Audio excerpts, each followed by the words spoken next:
Ευχαριστούμε όλα τα άτομα που συμμετέχουν σε αυτή τη διοργάνωση.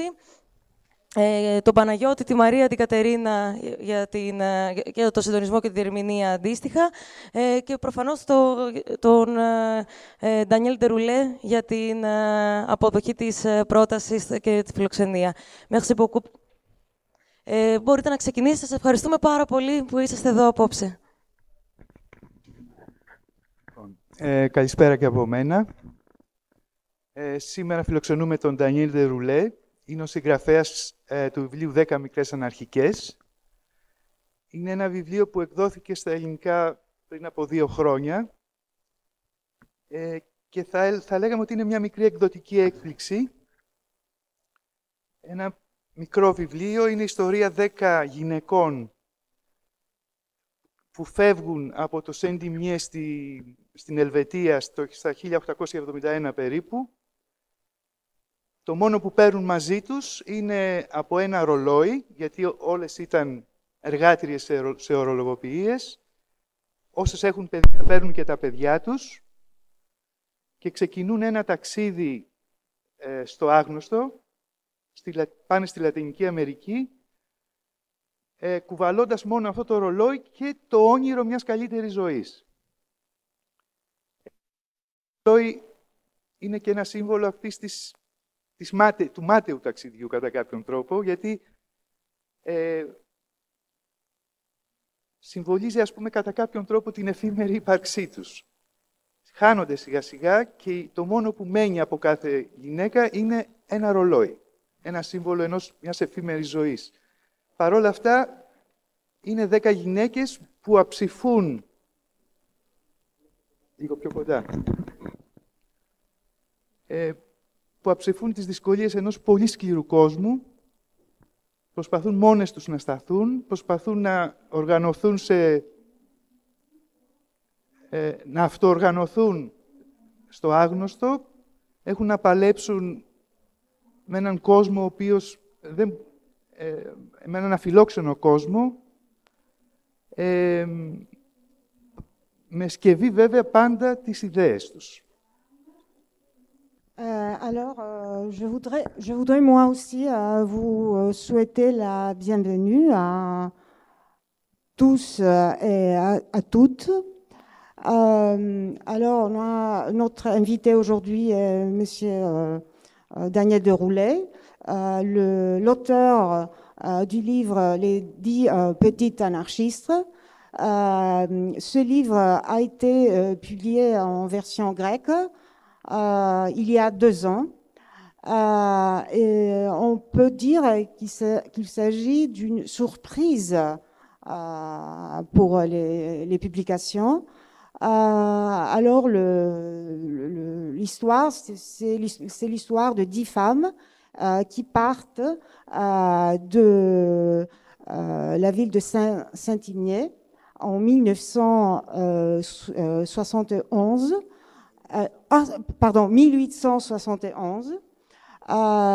Et alors, elles ne sont équipées que de leurs montres, les oignons dont vous parlez. Elles sont des ouvrières. Certaines ont aussi emmené leurs enfants à ce voyage. C'est un voyage plutôt vers l'inconnu. Alors, elles voyagent en Amérique latine pour réaliser leur rêve d'une meilleure vie.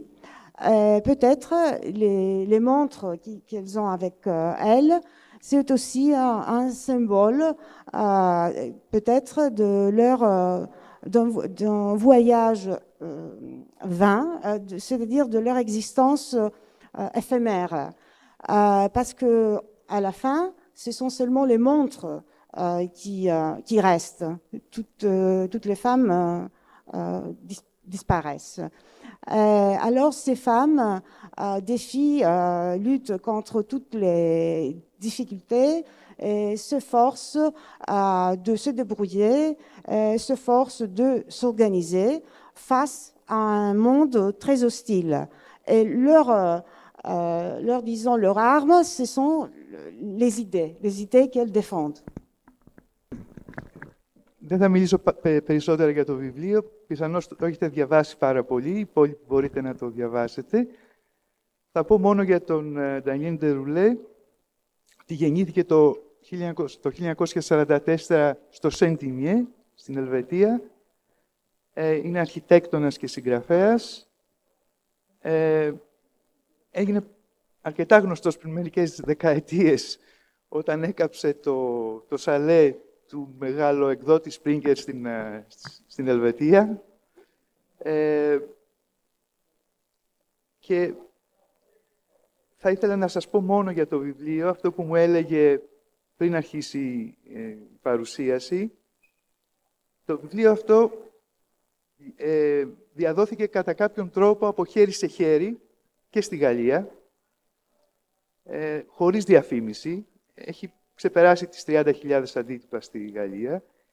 Ήδη υπάρχουν μεταφράσεις στα γερμανικά, στα αγγλικά. Ετοιμάζονται θεατρικές παραστάσεις με βάση το βιβλίο. Και φαίνεται ότι αυτό το κείμενο άγγιξε κάτι βαθύ στους αναγνώστες. Για να μην μακρηγορούμε, θέλω να δώσω τώρα το λόγο στον κύριο Ντερουλέ για τη δική του εισήγηση. Alors, je ne veux pas m'étendre sur les détails. Peut-être vous avez tous lu le livre. Alors, je vais parler un peu, je vais vous donner quelques informations sur la biographie de Monsieur Nderulé. Il est né en 1944 à Saint-Imier, en Suisse. Il est architecte et auteur. Il a été très connu avec cet incident où il a brûlé le chalet de Springer. C'est un éditeur très connu. Alors, en ce qui concerne maintenant le livre, ce livre a été diffusé sans aucune publication. Il y a plus de 30 000 copies de ce livre. Il a été traduit dans plusieurs langues. Il y a aussi des représentations théâtrales qui vont être organisées et qui seront axées sur ce livre. Et alors, il paraît que ce livre a beaucoup touché tous, a parlé au cœur de tout le monde, de tout le public. Et je vais donner maintenant la parole à Monsieur Nderulé. Bonsoir, merci de m'inviter ici, merci pour ce qui a été dit. J'ai rien ni à corriger ni à ajouter, mais en fait, on me demande de parler de quelque chose dont je voudrais bien dire que c'est un roman. C'est-à-dire que je n'écris pas dans ce cadre-là un tract ou un essai. Alors les essais, je sais mal les écrire. Les tracts, j'arrive à en écrire de temps en temps. Mais là, il s'agit d'un roman et donc, c'est l'utilisation de la fiction par rapport à des situations historiques réelles. Pour moi, ce qui était important, c'était que certains clichés qui existent un peu partout en Europe et ailleurs sur qu'est-ce que c'est la classe ouvrière en Suisse ou qu'est-ce que c'est la richesse de la Suisse, c'est beaucoup de clichés dans la mesure où on ne raconte pas comment les choses sont arrivées. On dit simplement, les Suisses ont toujours été riches, les Suisses ont toujours mangé du chocolat, les Suisses ont toujours, je ne sais pas moi, fait des très belles montres de luxe, etc. Même le président Sarkozy disait, si à 50 ans vous n'avez pas une Rolex, c'est que vous avez raté votre vie, ce qui était une imbécilité énorme.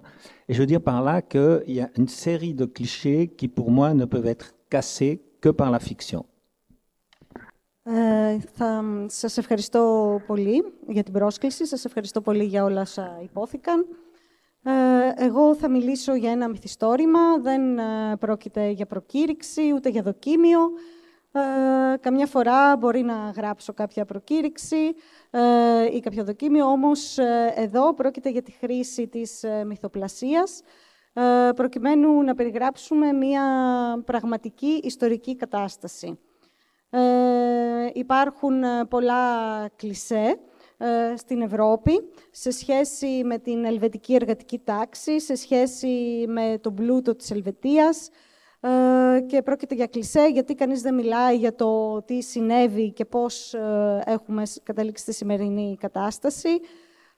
Ο κόσμος λέει ότι οι Ελβετοί ήταν πάντοτε πλούσιοι, ότι πάντοτε τρώγαν σοκολάτα και μάλιστα και ο πρόεδρος Σαρκοζή έφτασε στο σημείο να πει ότι αν έχεις φτάσει στα 50 σου έτη και δεν έχεις ρόλεξ, τότε είσαι αποτυχημένος στη ζωή.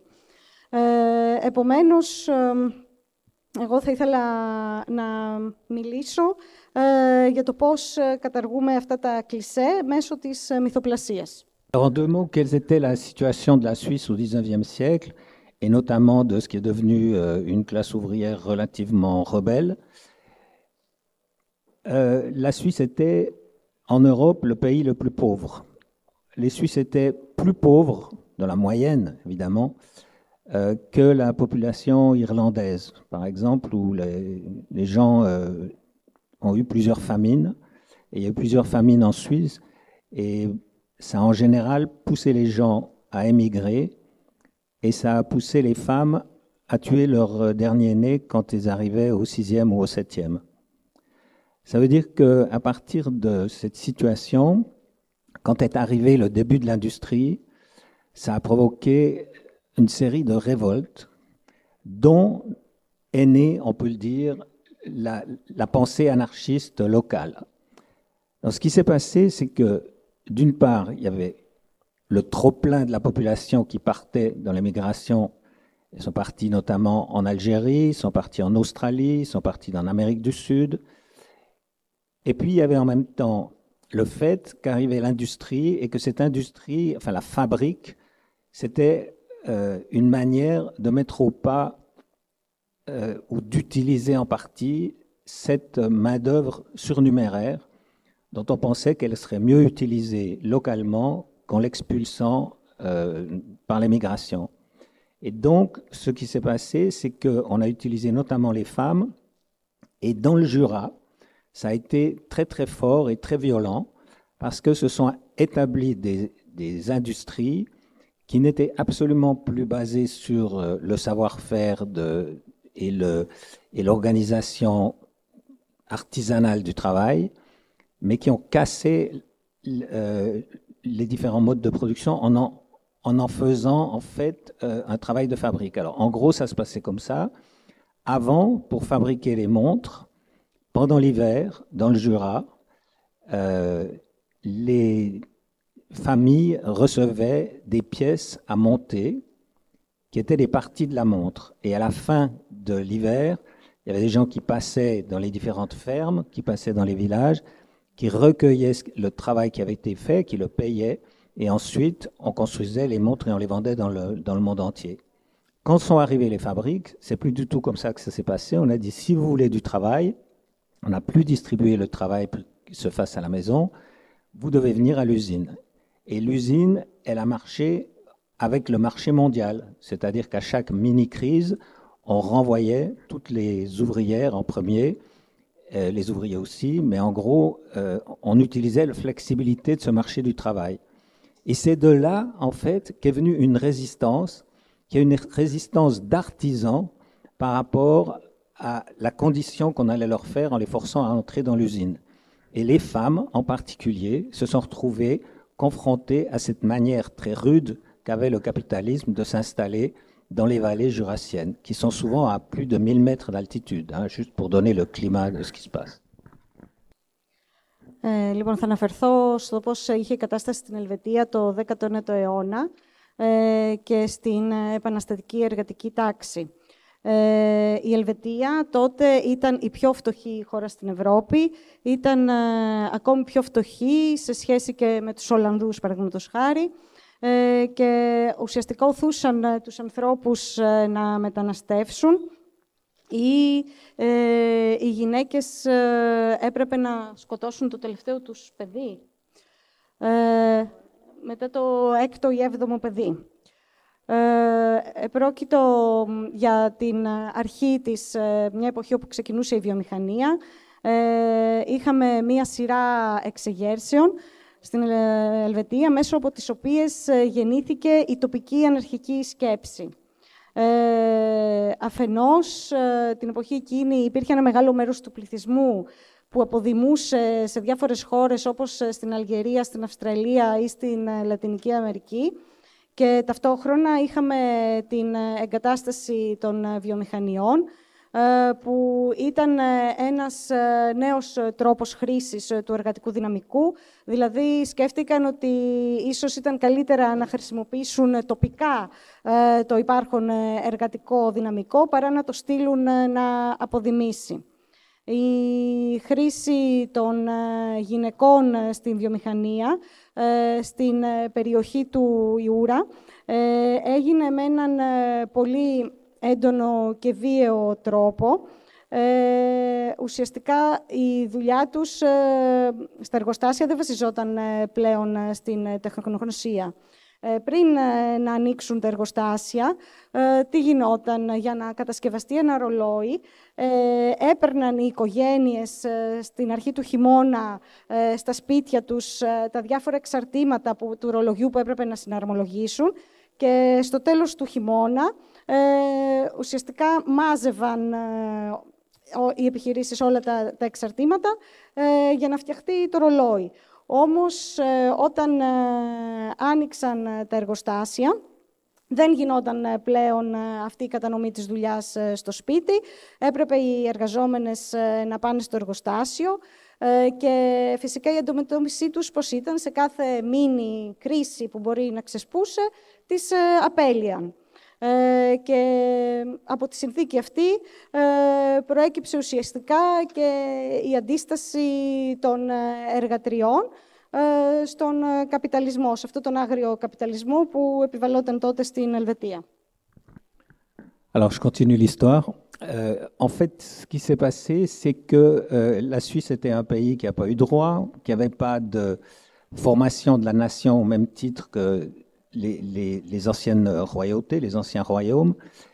Et au XIXe siècle, et vers le milieu du XIXe siècle, après les révolutions des peuples de 1848, il y a eu beaucoup de réfugiés politiques qui sont venus s'installer en Suisse, dans la mesure où ils se trouvaient dans un terrain dans lequel on pouvait les utiliser, par exemple parce que c'était des médecins, parce que c'était des enseignants, etc.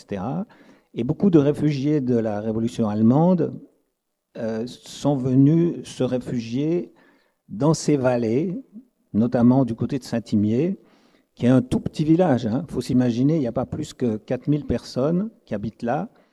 Et arrive Bakounine, par exemple, qui lui a une expérience quasiment mondiale, puisque en s'enfuyant de prison par la Sibérie, il a passé par le Japon, il a fait le tour du monde, et il arrive à Saint-Imier, et il fait ces très beaux textes qui sont 3 conférences aux ouvriers de la vallée de Saint-Imier. En plus de ces conférences et de la présence de nombreux anarchistes amis de Bakounine par là, notamment Malatesta, c'est là qu'aura lieu une conférence anti-autoritaire qui s'oppose à ce qui est en train de se passer avec Marx et ses amis du côté de Londres dans les congrès des travailleurs. Alors, l'anarchie, à ce moment-là, n'est pas une théorie absolument, arrêtée, ça l'est peut-être pas encore aujourd'hui, mais c'est une attitude. Et c'est notamment une série de ruptures par rapport à ce que racontent les marxistes, enfin les marxiens, il faudrait dire, c'est-à-dire ceux qui sont autour de Marx à Londres. Et les points de rupture qui sont intéressants, c'est le premier point de rupture, c'est le féminisme. C'est-à-dire que dans la théorie des révolutionnaires classiques, on leur dit « nous allons faire la révolution et attendez les femmes, votre tour viendra une fois que la révolution sera faite », alors que les anarchistes, et notamment les femmes anarchistes, disent tout de suite « ni Dieu, ni maître, ni mari ». Le deuxième point de rupture, je pense qu'il est autour de la conception de la nature et autour de ce qui était considéré à ce moment-là comme ce qu'on appellerait aujourd'hui plutôt une espèce d'écologie. C'est-à-dire, on va pas attendre d'avoir détruit l'ensemble de la nature ou d'avoir maîtrisé l'ensemble de la nature pour la regretter. On va l'utiliser dès maintenant. Et il y a de très beaux textes à ce moment-là qui sont des textes qui peuvent être repris aujourd'hui comme des textes d'une écologie radicale. Ça fait le deuxième point de rupture. Je vais noter un troisième qui est la rupture qui s'est faite sur la question des élections, puisqu'en fait, autour de Marx, on disait il faut s'introduire dans l'appareil bourgeois, être élu et prendre le pouvoir à travers ça, et les anarchistes se sont fait vider parce qu'ils ont refusé de signer la clause de participation aux élections. Vous direz que pour les femmes, ce n'était pas un problème parce que de toute façon, en Suisse, les femmes n'ont reçu les droits de vote, les dernières, en 1991. Voilà. Le dernier point de rupture, c'est que, justement parce qu'ils n'avaient pas de programme clair, ils parlaient beaucoup d'expérimentation. Et ça va être, en fait, la ligne de conduite de ces femmes qui vont s'en aller. C'est la question de on ne sait pas ce qu'il faut faire, mais on sait en tout cas pas ce qu'on veut encore continuer de faire. On ne veut plus travailler en usine, etc. Et on va expérimenter d'autres manières de s'organiser. Λοιπόν, στην Ελβετία δεν υπήρχε ακόμα ο σχισματισμός του έθνους. Το 19ο αιώνα, μετά το 1848, και την Επανάσταση, πολλοί πολιτικοί πρόσφυγες είχαν καταφύγει στην Ελβετία, πήγαν να εγκατασταθούν στην Ελβετία, μπορούσαν να χρησιμοποιηθούν ως γιατροί, ως εκπαιδευτικοί και υπήρχαν πολλοί πρόσφυγες από τη Γερμανική Επανάσταση, οι οποίοι πήγαν και εγκαταστάθηκαν στο Σαντιμιέ, το οποίο ήταν ένα πολύ μικρό χωριό με 4.000 κατοίκους. Τότε έφτασε στο Σαντιμιέ ο Μπακούνιν, ο οποίος είχε μια παγκόσμια εμπειρία, είχε επισκεφτεί διάφορες χώρες και εκεί οργανώνει 3 διασκέψεις, απευθύνεται στους εργάτες. Επίσης έχουμε την παρουσία και άλλων αναρχικών, όπως ήταν ο Μαλατέστα, και οργανώνεται και μία αντιεξουσιαστική διάσκεψη, η οποία ουσιαστικά είναι το αντίπαλο δέος στο Μάρξ και σε όσα γίνονται στο Λονδίνο. Η αναρχία εκείνη την εποχή δεν είναι μία παγιωμένη θεωρία, περισσότερο πρόκειται για μία στάση ζωής και έχει κάποια σημεία ρήξης απέναντι στο μαρξισμό.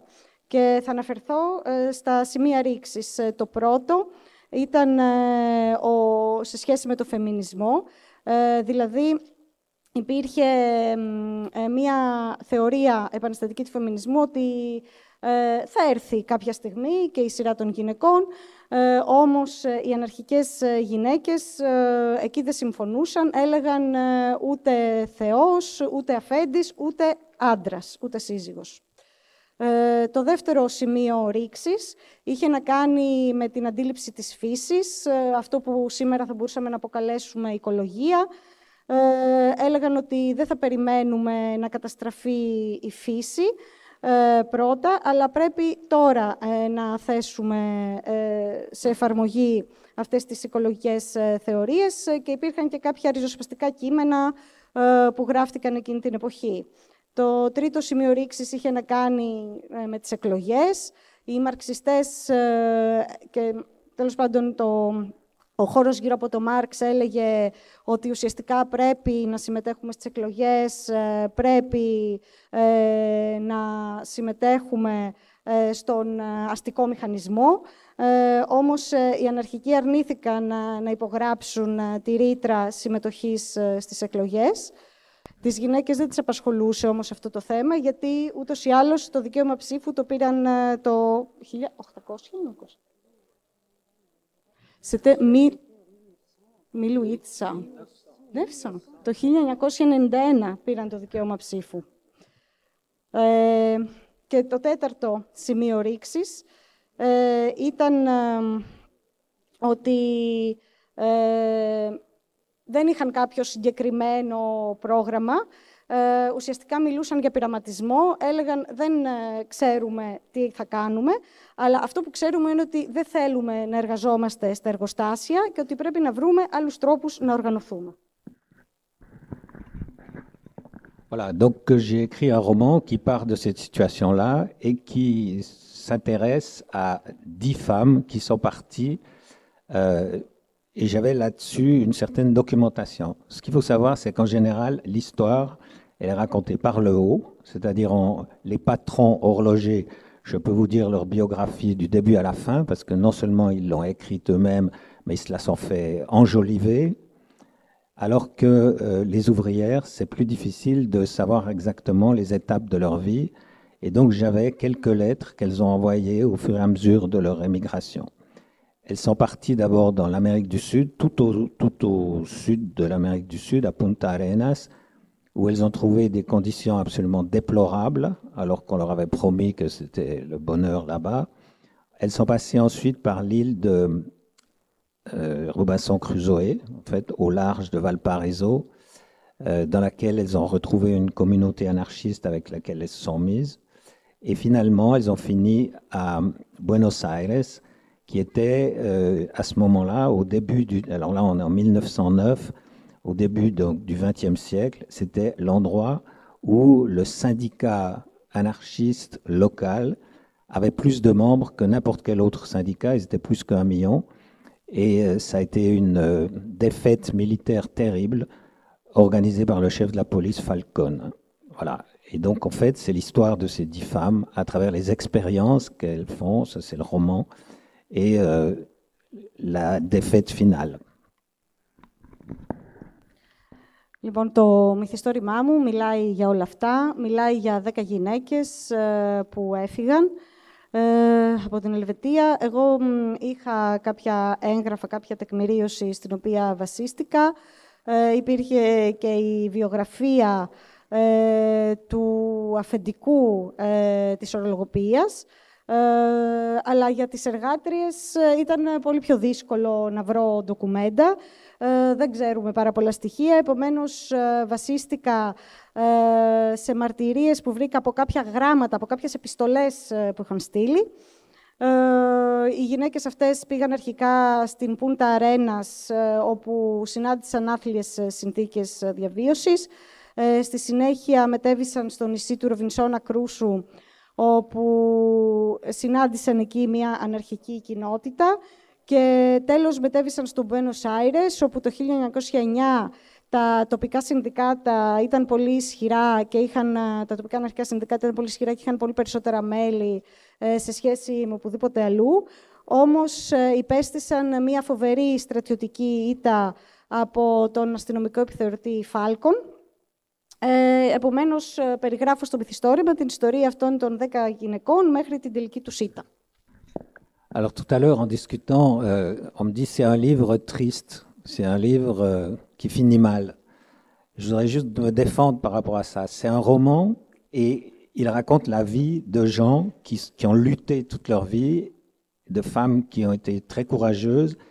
Et pour moi, l'attitude anarchiste, beaucoup plus qu'un programme ou n'importe quoi d'autre, et l'expérimentation d'une vie différente, ça vaut quand même une reconnaissance que moi je considère en partie quand même comme une victoire. C'est-à-dire, je considère que même si elles sont toutes mortes à la fin, comme les 10 petits nègres d'Agatha Christie qui meurent l'une après l'autre, je considère que ça fait partie d'une manière de raconter l'histoire qui parle aussi des vaincus et qui n'en fait pas forcément, comment dire, un espèce de pathos.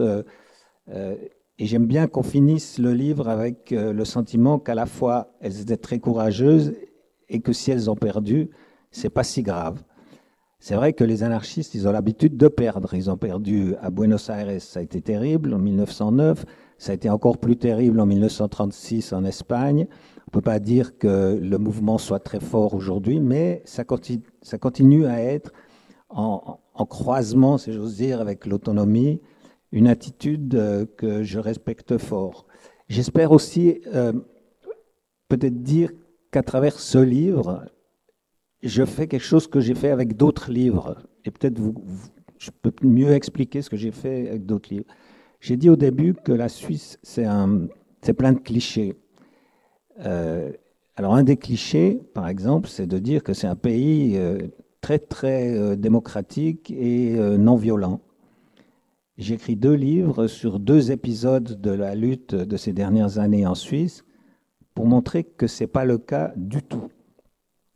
L'un, c'est par rapport à la lutte antinucléaire. J'ai raconté dans la ligne bleue la manière dont la Suisse a été amenée à voter pour savoir voulez-vous des centrales nucléaires ou pas. Le résultat était évident et ne pouvait que dire oui, nous en voulons, parce que le matraquage publicitaire était tel que ça allait passer. Sauf que le soir de la votation, quelques camarades ont fait sauter le pavillon qui se trouvait sur le terrain où devait être construite la centrale nucléaire. Et à partir de là, les élites politiques ont eu tellement peur qu'en fait, les centrales nouvelles n'ont jamais été construites en Suisse. Ça, c'était une manière de raconter une action, qui s'appelle la ligne bleue, c'est cet attentat, qui montre comment l'histoire suisse peut être falsifiée et envoyée dans les clichés. Une autre, c'est la manière dont un nouveau canton s'est formé. Là, j'ai écrit un livre qui s'appelle L'Oiselier, qui montre qu'il y a eu un certain nombre d'assassinats, notamment des opposants, etc. Toutes choses qui ne sont pas dans l'histoire officielle. J'ai raconté aussi à travers mes fiches de police que j'ai pu obtenir en 1990, quand on a découvert un scandale qui montrait qu'en gros, un adulte sur 4 en Suisse possédait un dossier de police. Donc j'ai confronté les dossiers de police qui racontaient ma vie et ma vie pour de bon. Et je pense que c'est une démarche que j'ai envie de continuer et qui est une manière de faire du roman comme d'autres font de manière brillante des essais, quoi. Είπαν κάποιοι για αυτό το μυθιστόρημα ότι είναι θλιβερό, γιατί δεν τελειώνει, δεν έχει αίσιο τέλος. Όμως, εγώ θέλω να υπερασπίσω το μυθιστόρημα, γιατί το μυθιστόρημα μιλάει για κάποιες πολύ θαραλέες γυναίκες που αποφάσισαν να αγωνιστούν σε όλη τους τη ζωή, αποφάσισαν να επιλέξουν μία διαφορετική ζωή. Επομένως, εγώ νομίζω ότι αυτό πρέπει να το αναγνωρίσουμε και ακόμη και αν στο τέλος πέθαναν, όπως συμβαίνει στο έργο της Αγκάθα Κρίστη με τους 10 μικρούς νέγρους, εγώ αυτό το θεωρώ νίκη και είναι ένας τρόπος αυτός να αφηγηθούμε και την ιστορία των τιμένων. Επρόκειτο για θαραλέες γυναίκες, οι οποίες τελικά έχασαν, όμως δεν πειράζει. Το 1909, όπως και το 1936 στην Ισπανία, οι αναρχικοί υπέστησαν μία μεγάλη ήττα. Όμως, εγώ θεωρώ ότι αυτές οι εποχές ουσιαστικά αποτελούν μία συνάντηση με την αυτονομία. Μέσω του βιβλίου τι έκανα, ήθελα να αποδομήσω τα κλισέ που αφορούν την Ελβετία. Το πρώτο κλισέ είναι ότι η Ελβετία είναι πολύ δημοκρατική χώρα και ότι δεν υπάρχει καθόλου βία. Και θα σας αναφέρω 2 επεισόδια αγώνα για να σας αποδείξω ότι κάτι τέτοιο δεν ισχύει. Η μία περίπτωση είναι όταν υπήρχε ένα κίνημα κατά των πυρηνικών. Αφηγήθηκα σε ένα βιβλίο μου πώς ψήφισε ο κόσμος σε σχέση με το αν ήθελαν πυρηνικά ή όχι. Φυσικά ήταν αναμενόμενο το αποτέλεσμα, πέρασε δηλαδή το δημοψήφισμα, γιατί υπήρχε τεράστιος βομβαρδισμός στην κοινή γνώμη. Όμως, αμέσως μετά, κάποιοι σύντροφοι ανατείναξαν κάποιες εγκαταστάσεις εκεί όπου επρόκειτο να ανοίξει ο μελλοντικός πυρηνικός σταθμός και οι κυβερνούσες ελίτ φοβήθηκαν τόσο πολύ που τελικά αποφάσισαν να μην κατασκευάσουν αυτόν τον πυρηνικό σταθμό. Επομένως, μέσα από αυτή την επίθεση είδαμε πώς είχε τροποποιηθεί η ιστορία. Και μετά θα ήθελα να μιλήσω για... Μάλλον, μια δεύτερη περίπτωση είναι όταν έγραψα τη δική μου ιστορία, την οποία την αντιπαρέθεσα με τα αρχεία της αστυνομίας, με το φάκελο που είχαν στην αστυνομία για μένα. Ουσιαστικά θέλω να σας πω ότι 1 στους 4 ενήλικες στην Ελβετία είναι φακελωμένος από την αστυνομία. Και τέλος πάντων άλλοι μπορεί να γράφουν δοκίμια για να καταδείξουν αυτά τα θέματα. Εγώ όμως γράφω μυθιστορήματα.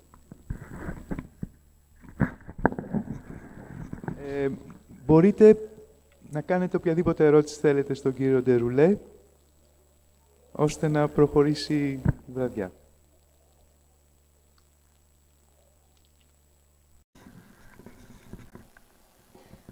Να κάνω την πρώτη ερώτηση εγώ. Πώς μπορούμε να συνδέσουμε την ιστορία αυτή με τις ελευθεριακές κοινότητες του σήμερα. Δηλαδή, για να μην αφήσουμε και μετέωρο τον τίτλο της σημερινής βραδιάς. Ma question est la suivante. Comment pourrait faire le lien entre cette histoire et les communautés libertaires d'aujourd'hui? Alors, il se trouve que Saint-Imier est toujours un petit village, que c'est de là qu'il y a eu un certain nombre de grandes marques horlogères, mais elles ne sont plus produites à cet endroit-là. Donc les conditions historiques qui ont fait naître l'anarchisme n'existent plus de la même manière à Saint-Imier. Mais en revanche, disons, ce genre de démarche qui consiste à dire on veut faire de l'expérimentation de toutes les formes de vie possibles, on va essayer de se déterminer sur qu'est-ce que ça pourrait être l'éducation des enfants, qu'est-ce que pourrait être la nourriture, comment être la production agricole, etc. C'est des questions qui sont restées. Et dans les mouvements libertaires aujourd'hui, elles revivent. Et la meilleure preuve que je peux donner, même si j'ai trouvé qu'il y avait une certaine naïveté, c'est ce qui s'est passé à Saint-Imier il y a maintenant 2 mois, où 10 000 anarchistes du monde entier se sont réunis pour fêter justement le premier congrès de l'anarchie qui était en 1872. Et on voulait fêter les 150 ans, puis il y a eu le Covid, alors on a fêté les 151 ans. Mais ça veut dire que, disons, tous ces gens qui se sont retrouvés là, qui viennent de toutes les parties du monde, et notamment d'autres continents, beaucoup de Sud-Américains et d'Américains du Nord, ça montre qu'il y a une tradition qui existe, quoi, qui continue et qui est en partie souterraine et en partie publique. Το Saint-Imier συνεχίζει να είναι ένα μικρό χωριό. Βέβαια, είναι διάσημο για τα ρολόγια που φτιάχνονταν εκεί, αν και πλέον δεν κατασκευάζονται ακριβώς εκεί. Οι ιστορικές συνθήκες που υπήρχαν δεν είναι ίδιες σήμερα στο Saint-Imier. Παρ' όλα αυτά, υπάρχουν πειραματισμοί σε κάθε μορφή, μάλλον σε διάφορες μορφές που παίρνει η ζωή μας, όπως παραδείγματος χάρη στην εκπαίδευση των παιδιών, στην αγροτική παραγωγή, στον τρόπο παραγωγής των τροφίμων, όλα αυτά αναβιώνουν. Και θα σας πω και ότι μια απόδειξη γι' αυτό είναι ότι πριν 2 μήνες τι συνέβη, συγκεντρώθηκαν εκεί 10.000 αναρχικοί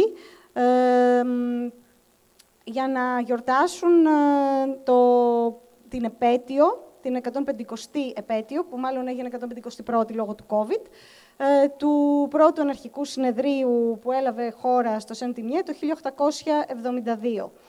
Οι συμμετέχοντες είχαν έρθει από πάρα πολλά μέρη του κόσμου, από τη Βόρεια Αμερική, από τη Λατινική Αμερική και από αλλού, και επομένως αυτό μας δείχνει ότι η παράδοση αυτή συνεχίζεται στο Saint-Imier.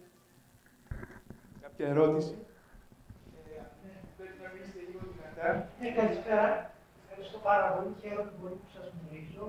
Διάβασα το βιβλίο πριν 2 μήνες. Συγκινήθηκα, είναι καταπληκτικό, γιατί ανήκω στον χώρο της θρησκείας. Πάρα πολύ χρόνια. Μόλις διάβασα το βιβλίο, μετά από λίγες μέρες, βρέθηκα με ένα φίλο και του το σύστησα. Την ώρα που κουβέντιαζα, λέει, ναι, είναι αλήθεια, ναι, είναι η κόρη του από την Ελβετία και ήταν εκεί. Ναι, ήταν καταπληκτικό αυτό που ένιωσα εκεί την ώρα. Και σήμερα είμαι εδώ και γνωρίζω τον Μάρτιν. Και θέλω να πω ένα μεγάλο ευχαριστώ. Και η ερώτηση που ήθελα να κάνω είναι όχι τόσο για τον Μπακούνι, αλλά η σχέση της μίας συντρόφισσας στην Πέλλα με τη Μαλατέστα.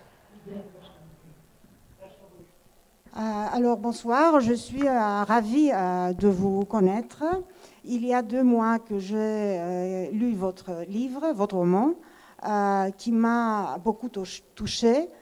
Moi, je fais partie du mouvement anarchiste. Je vais vous raconter une histoire que j'ai recommandé ce livre à une amie. On était en train de discuter et tout d'un coup, sa fille lui a téléphoné. Et sa fille lui a téléphoné de la Suisse, elle était en Suisse. Et je trouve cette coïncidence extraordinaire, puisque aujourd'hui, je me trouve ici, je fais votre connaissance. Alors, ma question ne concerne pas tant Bakounine, mais plutôt la relation de l'une de ces femmes avec Malatesta. Malatesta, quand il est arrivé à Saint-Imier, il avait 18 ans. Et il avait été, en fait, si j'ose dire, politisé à travers quelques événements. Le premier, c'était qu'il était à Naples dans une manifestation qui était non gouvernementale, disons. Il a fait de la prison. Mais comme il était le fils d'une bonne famille, à 14 ans, quand même, on l'a fait sortir de prison. Sur quoi il a eu l'idée il a lu Bakounine, il a eu l'idée de fonder une fédération italienne. Et là, il avait 16-17 ans. Il est allé à Zurich, il a rencontré Bakounine, qui lui a dit « tu es très jeune, mais allons-y, allons-y ». Et donc, il l'a invité à venir à Saint-Imier. Et Malatesta, en fait, il va vivre beaucoup plus longtemps. Et il va, alors que le mouvement est déjà sur son déclin, il va fabriquer des bicyclettes, notamment la bicyclette qu'il y a sur le livre maintenant dans la version grecque, j'ai trouvé très beau parce que c'est la bicyclette que fabriquait Malatesta. Donc Malatesta était, dans mon livre, il s'appelle Benjamin, parce qu'en fait, on l'appelait le petit, mais je préférais Benjamin, c'était le dernier. Et il avait une aura un peu triste de jeune homme romantique qui évidemment séduisait tout le monde. Et en fait, la position politique de Malatesta n'a pas toujours été exactement dans les clous. C'est-à-dire que, voilà, par rapport à Bakounine, par rapport à Kropotkin, etc., il a cherché sa propre théorisation de ce qui était en train de se passer. Mais c'est vrai que c'est une des figures intéressantes. Et moi, je me suis basé sur les lettres qu'il a envoyées à ses amis, en disant que c'était en partie des lettres que lisaient les petites anarchistes qui avaient émigré. Ο Μπακούνιν όταν ήλθε στο Σαντιμιέ ήταν 18 χρονών. Είχε πολιτικοποιηθεί, είχε συμμετάσχει σε διαδήλωση στην Νάπολη κατά της κυβέρνησης και τον είχαν κλείσει στη φυλακή, αλλά επειδή ήταν μόνο 14 χρονών τον απελευθέρωσαν. Ναι, το Μαλατέστα, τι είπα. Α, συγγνώμη, όχι, το Μαλατέστα εννοώ. Συγγνώμη. Οπότε, να το ξαναρχίσω. Λοιπόν, ο Μαλατέστα όταν πήγε λοιπόν, στο Σαντιμιέ ήταν 18 χρονών. Ήταν πολύ νέος, είχε ήδη πολιτικοποιηθεί, είχε συμμετάσχει στην Νάπολη σε μια αντικυβερνητική διαδήλωση και τον είχαν κλείσει στη φυλακή, επειδή ήταν 14 χρόνων τον απελευθέρωσαν. Είχε την ιδέα να ιδρύσει την Ιταλική Ομοσπονδία, συνάντησε τον Μπακούνιν στη Ζηρίχη και ο Μπακούνιν τον προσκάλεσε στο Σαντιμιέ. Κατασκεύασε αυτό το ποδήλατο, το οποίο το βλέπουμε και στο εξώφυλλο του βιβλίου. Ουσιαστικά ονομαζόταν Μπενζαμέν, δηλαδή τον αποκαλούσαν ο πιο μικρός, και είχε μία ρομαντική και έτσι θλιμμένη άβρα. Είχε τη δική του πολιτική θέση. Ουσιαστικά προσπάθησε να πάρει μια ξεχωριστή θέση και να δημιουργήσει τη δική του πολιτική θέση απέναντι στον Μπακούνιν και στον Γκροπότκιν. Και τα στοιχεία που παραθέτει στο βιβλίο ουσιαστικά προέρχονται από κάποια γράμματα που αναφέρονταν στη σχέση του Μαλατέστα με τη συντρόφισσα. Κάποια άλλη ερώτηση? Εγώ θέλω να ευχαριστήσω πάρα πολύ για όλο αυτό το ανάγνωσμα. Το απόλαυσα πάρα πολύ. Η ροή του λόγου ήταν υπέροχη, ο τρόπος της γραφής ήταν υπέροχος. Ωστόσο, θέλω να πω όσον αφορά τις όλες τις ιστορίες που είναι να τα πείσω όταν ξανακούσουμε όταν το διαβάσει. Αντιθέτως με αυτό που ακούσατε σχετικά με τη θάνατο, που ίσως πολλοί λένε ότι επειδή από την αρχή γνωρίζουμε ότι θα πεθάνουμε. Μα από την αρχή που γεννιόμαστε γνωρίζουμε ότι θα πεθάνουμε. Αυτό είναι δεδομένο. Το ερώτημα που θέλετε στο βιβλίο σε όλους μας είναι αν θα πεθάνουμε φτιάχνοντας ρολόγια ή αν θα πεθάνουμε κοιμώντας τον αιώνα. Alors, je voudrais moi aussi vous remercier pour ce livre que j'ai tellement adoré. C'était autant au niveau du discours, autant qu'au niveau de l'écriture. Et moi, je trouve que c'est un livre, c'est un roman très optimiste, contrairement à ceux qui disent que ce n'est pas le cas parce que ça termine avec la mort de ces femmes. Mais et en plus, parce que nous, dès le début du livre, nous sommes au courant du dénouement de cette histoire. Mais moi, personnellement, je vais dire que dès notre naissance, on sait qu'on va mourir. Donc, il appartient à nous de mourir en fabriquant des montres ou de mourir en luttant pour une meilleure vie. Merci, merci. Κάποιος άλλος?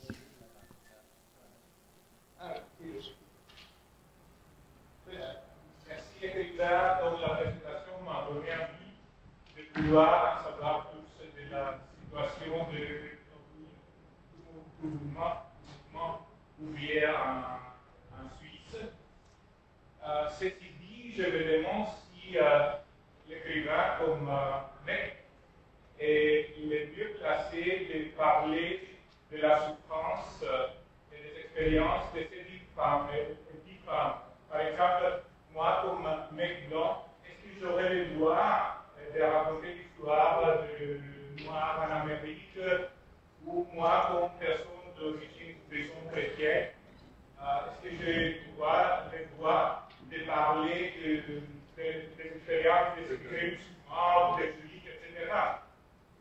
Ευχαριστώ τον συγγραφέα που έκανε να θέλω να μάθω περισσότερο για το αναρχικό κίνημα, το εργατικό κίνημα στην Ελβετία. Παρ' όλα αυτά, έχω μια ένσταση ως λευκός άντρας έχει το δικαίωμα να μιλήσει για τα βάσανα και τα βιώματα αυτών των 10 γυναικών. Εγώ ως λευκός άντρας θα είχα το δικαίωμα να αφηγηθώ την ιστορία των μαύρων της Αμερικής ή των μουσουλμάνων μεταναστών ή των Εβραίων κλπ. Alors, merci pour cette question. C'est une question qui m'est souvent posée, de plus en plus souvent. Et c'est vrai que ce n'est pas facile de répondre. J'ai 2-3 excuses. Alors, j'ai été confronté avec d'autres livres où je parlais à la première personne d'un jeune japonais qui racontait sa vie, qui tenait un journal, il avait 20 ans. Et j'ai été présenter ce livre au Japon. Et là, ça a commencé, je vais dire en 2 mots, quoi. Les Japonais sont très, très obséquieux. Et quand on demande à l'Assemblée, j'avais demandé donc, dans une assemblée d'étudiants, qu'est-ce que vous pensez, est-ce que j'ai le droit de raconter la vie de l'un d'entre vous de cette manière-là? Ils avaient tous dit oui, bien sûr, mais c'est fantastique, monsieur l'écrivain, etc. Et bien c'est toute la tête. Et puis j'avais remarqué qu'au fond de la salle, il y en avait un qui n'était pas d'accord. Et il a parlé, et la traductrice n'a pas voulu traduire ce qu'il avait dit. Et en fait, ce qu'il avait dit, c'était de dire que je n'avais pas le droit de parler de ça. Et il l'avait dit de manière très très dure. Il a dit c'est comme si vous aviez fait un jeu vidéo avec Auschwitz. Voilà. Donc, depuis ce moment-là, je ne me mets jamais, en écrivant, dans la position de quelqu'un qui peut raconter son histoire lui-même. En revanche, dans cette histoire particulière de ces femmes, je pense qu'il y a 2 choses qui m'éloignent et qui me permettent, qui me donnent le droit de faire ça. La première chose, c'est qu'il y a beaucoup de temps qui s'est passé et que donc, de ce point de vue-là, une femme d'aujourd'hui, elle est probablement au moins aussi ennuyée, ou elle a au moins autant de difficultés de raconter la vie de ces femmes-là que je l'ai moi-même. Et d'autre part, que la documentation qui existe m'oblige quand même à dire les choses comme elles les disent elles, et pas comme je les dis moi. Et très souvent, j'ai utilisé leurs paroles pour le faire. Mais je suis d'accord de recevoir cette critique en disant, voilà, oui, vous n'avez pas le droit de faire ça. Je peux citer d'autres exemples. J'ai un livre qui a été traduit aux États-Unis, et là, ce n'est pas moi qui parle en tant qu'un noir, mais je fais parler des noirs à l'intérieur de Harlem. Et les traducteurs ont dit, d'accord, on va le faire, mais le producteur, parce que c'était pour la préparation d'un film, a dit, non, il faut déplacer ça à Londres, parce qu'aux États-Unis, on ne peut pas faire ça. Voilà. Donc, ce problème du romancier et de la liberté de la fiction, elle est toujours de nouveau posée. Et moi, je pense qu'il y a une liberté de la fiction qui permet de faire croire des choses. Je vous fais croire qu'il y a eu 10 anarchistes qui s'appelaient comme ci, comme ça, alors que moi, je sais très bien qu'en fait, il y en a eu 8. Si vous voulez savoir, il n'y en avait pas 10, il y en avait 8. Mais moi, ça m'arrangeait qu'il y en avait 10 parce qu'il y a les 10 petits nègres et puis qu'elles meurent l'une après l'autre, comme dans l'histoire. Voilà. Ευχαριστώ πολύ για αυτή την ερώτηση. Είναι μια ερώτηση την οποία μου τη θέτουν συχνά. Δεν είναι εύκολο να απαντήσω, όμως στην περίπτωση αυτή έχω 2-3 δικαιολογίες. Έχω αντιμετωπίσει αυτή την κατάσταση και σε άλλες περιπτώσεις, με άλλα βιβλία. Είχα παρουσιάσει ένα βιβλίο στην Ιαπωνία, το οποίο μιλούσε για έναν νέο Ιάπωνα που ήταν περίπου 20 χρονών. Στην περίπτωση αυτή ρώτησα το κοινό, τους Ιάπωνες, αν πιστεύουν ότι είχα το δικαίωμα να αφηγηθώ τη ζωή αυτού του ανθρώπου και μου απάντησαν ναι, βεβαίως και μπορείτε. Όμως υπήρχε ένας στο βάθος της αίθουσας που φαινόταν ότι δεν συμφωνούσε. Ο διερμηνέας δεν θέλησε να μεταφράσει τι έλεγε ο άνθρωπος αυτός. Όμως τελικά εγώ έμαθα ότι έλεγε ότι δεν είχα το δικαίωμα να το κάνω αυτό και το παρομοίωσε ότι είναι σαν να κάνεις ένα video game με το Auschwitz. Εγώ δεν μπαίνω στον εαυτό, δεν βάζω τον εαυτό μου στη θέση να αφηγηθεί μια ιστορία όταν υπάρχει κάποιος που μπορεί να το κάνει ο ίδιος για τη δική του ιστορία. Όμως, στην περίπτωση αυτή, όπως είπα, έχω κάποιες δικαιολογίες.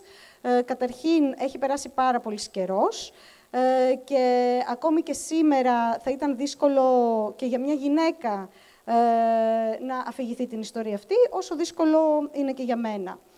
Και το δεύτερο επιχείρημα, η δεύτερη δικαιολογία που έχω, είναι ότι είχα τεκμηρίωση, ότι βασίστηκα στην τεκμηρίωση αυτή για να πω αυτά που λέω και χρησιμοποιώ τα δικά τους λόγια για να αφηγηθώ τα γεγονότα. Συμφωνώ παρόλα αυτά με την κριτική που μου κάνατε. Και θα σας αναφέρω και ένα άλλο περιστατικό, ένα άλλο παράδειγμα, ότι στις Ηνωμένες Πολιτείες θέλαμε να τοποθετήσουμε μια ιστορία στις ΗΠΑ που θα μιλούσε για τους μαύρους. Όμως μου είπε ο μεταφραστής, όχι, αυτό δεν μπορείς να το κάνεις στις ΗΠΑ, πρέπει να αλλάξεις το μέρος και να μιλήσεις, να το τοποθετήσουμε στο Λονδίνο, παραδείγματος χάρη. Πιστεύω λοιπόν ότι έχω τελικά την ελευθερία να μιλάω για αυτά τα πράγματα μέσω της μυθοπλασίας, η οποία μας επιτρέπει να πιστεύουμε διάφορα πράγματα. Θέλω να ρωτήσω κάτι γενικό, δεν ξέρω αν είναι εκτός θέματος. Ποιες είναι οι προοπτικές του αναρχισμού σήμερα εν μέσω μιας συγκεκριτικοποιούμενης κοινωνίας?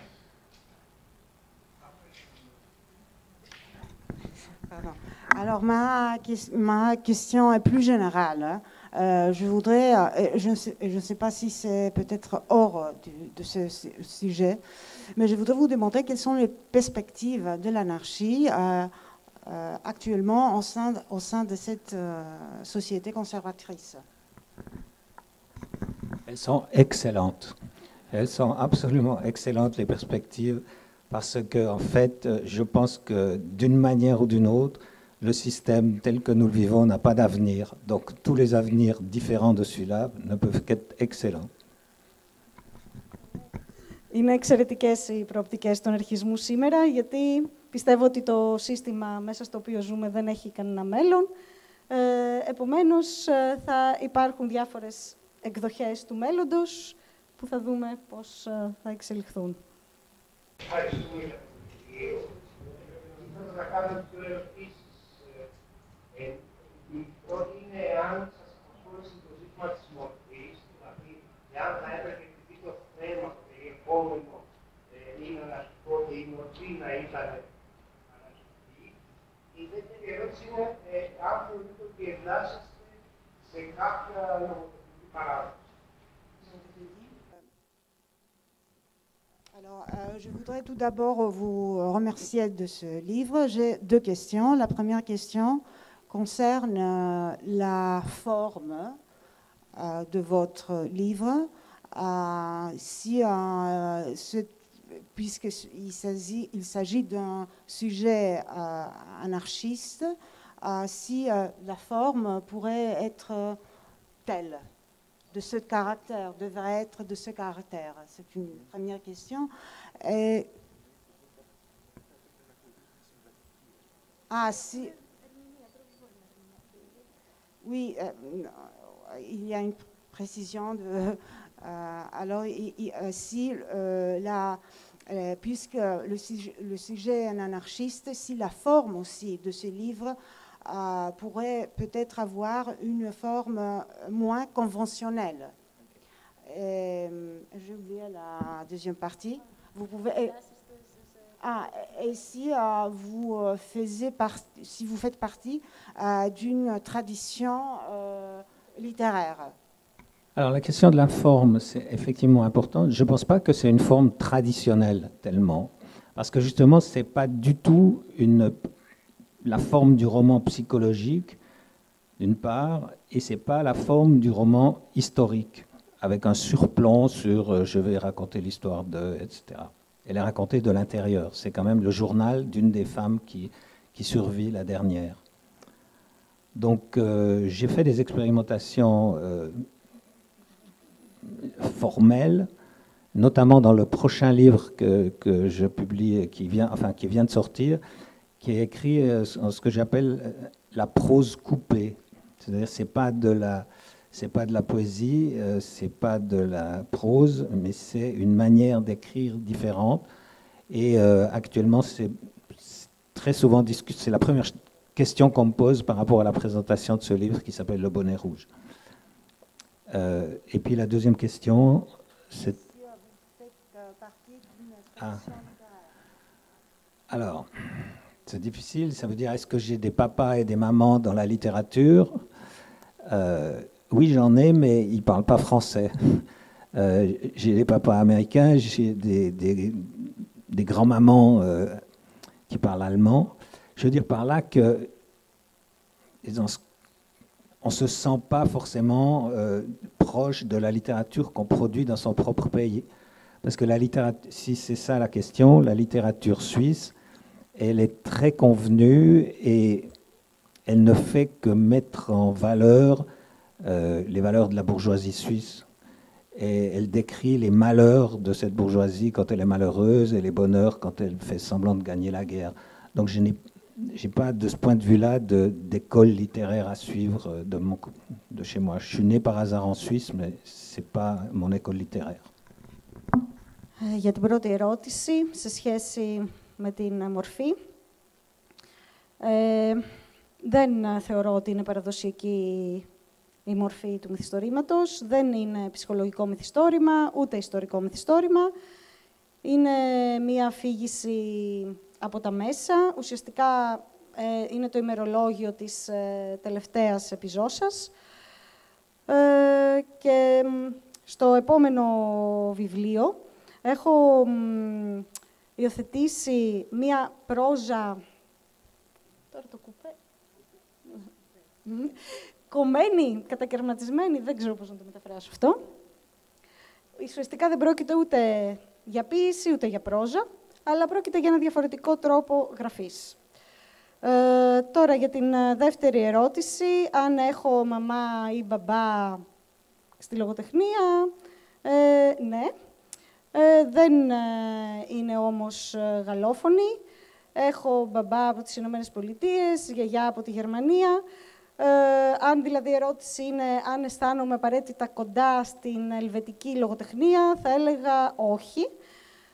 Γιατί η ελβετική λογοτεχνία είναι πολύ συμβατική και προωθεί τις αξίες της μπουρζουαζίας, δηλαδή παρουσιάζει τα δεινά ή τις ευτυχισμένες στιγμές της μπουρζουαζίας, το οποίο δεν με ενδιαφέρει. Επομένως, δεν θα έλεγα ότι έχω επηρεαστεί από τη λογοτεχνική σχολή της Ελβετίας. Εγώ ήθελα να ρωτήσω, στις μέρες μας βλέπουμε συχνά πως το κίνημα του κοινωνικού αναρχισμού αρχίζει να αντικαταστείται σε ένα μεγάλο βαθμό από κινήματα ατομικού αναρχισμού ή εξεγερσιακού αναρχισμού, όπως το αποκαλέσει κανένας, ή μερικές φορές και μηδενισμού. Κινήματα τα οποία είναι πολλές φορές τα οποία αποκλείουν ή αντιτάσσονται κιόλας στον ελευθεριακό κόσμο. Πώς πιστεύει ότι θα μπορούσε ο κοινωνικός αναρχισμός να ξανακερδίσει την δυναμική του ανάμεσα, ιδιαίτερα στα νέα άτομα, τα οποία πολλές φορές δεν έχουν κάποια επίγνωση ή απορρίπτουν εντελώς την ιστορία κοινωνικών κινημάτων όπως ο Ισπανικός Εμφύλιος. À nos jours, nous assistons à une tendance qui consiste à ce que le mouvement de l'anarchisme social est remplacé par d'autres formes d'anarchisme de caractère plus révolté, plus individuel et qui a le caractère de révolte. Et ou du nihilisme. Et cela parfois, ce type d'anarchisme prend une position contraire à l'anarchisme libertaire. Alors, je voudrais vous demander comment l'anarchisme social pourrait gagner sa dynamique, pourrait être plus présent, particulièrement chez les jeunes qui n'ont pas les connaissances appropriées pour... Mais je ne pense pas qu'il y a besoin de connaître l'histoire du mouvement pour se mettre dans le mouvement. Mais enfin, ce que je veux dire, c'est que je ne suis pas un curé de l'anarchie, moi. Dans le sens, j'écris un roman où je mets en scène les anarchistes à une certaine époque. Je ne parle pas de tout ce qui s'est passé après et pour lequel ça mériterait d'autres romans. J'ai par exemple découvert que ce qu'on appelle aujourd'hui le Black Bloc, c'est quelque chose que des femmes anarchistes pratiquaient à New York en 1899, donc 99. C'est-à-dire qu'elles revendiquaient d'être au premier rang, habillées en noir, avec des robes noires et des chapeaux noirs et des gants noirs. Et c'était pas une forme violente du Black Bloc, mais c'était une forme très, très affirmative de ce qui se passait. Donc, pour moi, c'est important que chaque type de lutte, il est en rapport avec une situation historique qui évolue. Donc, je ne peux pas donner, à travers un roman, des leçons sur ce que doit être une vraie et belle anarchie aujourd'hui. Je peux juste dire que la manière dont je le raconte devrait faire envie à des gens, à des femmes qui sont dans une situation peut-être 1000 fois différente, mais c'est ça la fiction, c'est la possibilité de se mettre pour un court moment à l'intérieur de la vie de quelqu'un d'autre.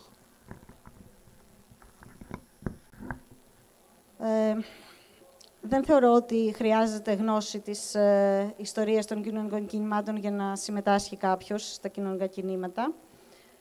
Εγώ δεν είμαι ειδικός στα θέματα της αναρχίας, απλώς έγραψα ένα μυθιστόρημα για κάποιες αναρχικές γυναίκες και δεν μίλησα για το τι συνέβη μετά. Θα ήθελα όμως να αναφερθώ στο Black Bloc των αρχικών γυναικών στη Νέα Υόρκη το 1899, οι οποίες ντύνονταν στα μαύρα, φορούσαν μαύρα ρούχα, γάντια και καπέλα και συμμετείχαν πολύ δυναμικά, αν και όχι με βίαιο τρόπο στα πράγματα. Κάθε τύπος μάχης ή αγώνα σχετίζεται τελικά ή πρέπει να σχετίζεται με μια ιστορική κατάσταση. Εγώ δεν μπορώ να δώσω μαθήματα για την ωραία αναρχία. Απλώς έγραψα ένα μυθιστόρημα όπου μιλάω για κάποιες γυναίκες που βίωσαν μια διαφορετική και βρίσκονταν σε μια διαφορετική κατάσταση και μέσω του μυθιστορήματος ουσιαστικά γράφοντας αυτό το μυθιστόρημα, αυτό ήταν ένας τρόπος για να μπεις στη ζωή κάποιου άλλου. Νομίζω ότι κλείνει ωραία η σημερινή βραδιά. Σας ευχαριστούμε πάρα πολύ και τον κύριο Ντερούλα.